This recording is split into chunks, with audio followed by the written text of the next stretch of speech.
Zee 24 तास एक पाऊल पुढे।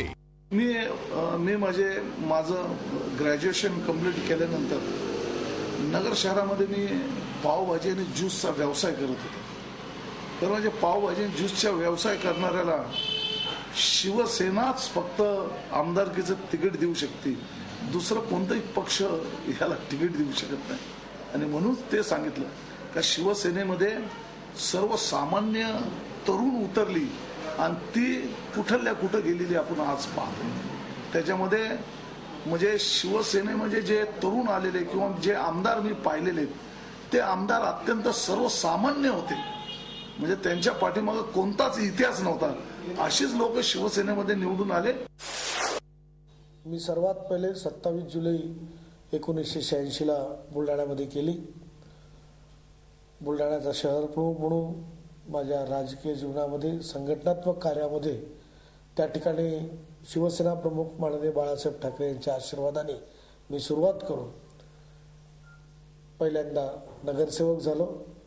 नगरपालिकेच्या माध्यमातून या शहरामध्ये जनतेची सर्वसामान्याची सेवा केली व 95 साली शिवसेना प्रमुख माननीय बाळासाहेब ठाकरे यांनी नगरसेवक व तालुका प्रमुख असताना कोणती जातपात न पाहता, माझे किती मतं आहे हे न पाहता, माझ्यासारख्या मायक्रो मायनॉरिटीच्या 100 मताच्या व एका ड्रायव्हरच्या मुलाला, एक हॉटेल चालवणाऱ्या मुलाला या ठिकाणी सैनिक म्हणून, कार्यकर्ता म्हणून उमेदवारी दिली व या मतदारसंघातील सर्वसामान्य जनतेने शिवसेना प्रमुखांचा आदेश म्हणून मला या मतदारसंघामध्ये निवडून दिलं आणि भगव्या झेंड्याचा विजय केला।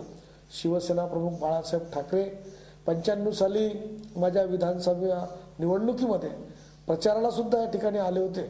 त्यावेळेस सुंदरखेड रस्त्याने त्यांची गाडी अकोल्याकडे जात असताना मी भारावलेल्या सैनिकाप्रमाणे, वेडा झालेल्या सैनिकाप्रमाणे त्यांच्या गाडीमागे माझी मोटरसायकल लावली होती।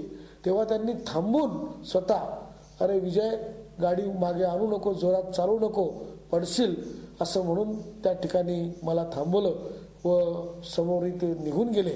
एवढं प्रेमळ व्यक्तिमत्व आणि लहानातल्या लहान सैनिकाची काळजी घेणारे शिवसेना प्रमुख हे खऱ्या अर्थानं व्यक्ती नसून माझ्यासाठी तर दैवत आहे। झी 24 तास एक पाऊल पुढे।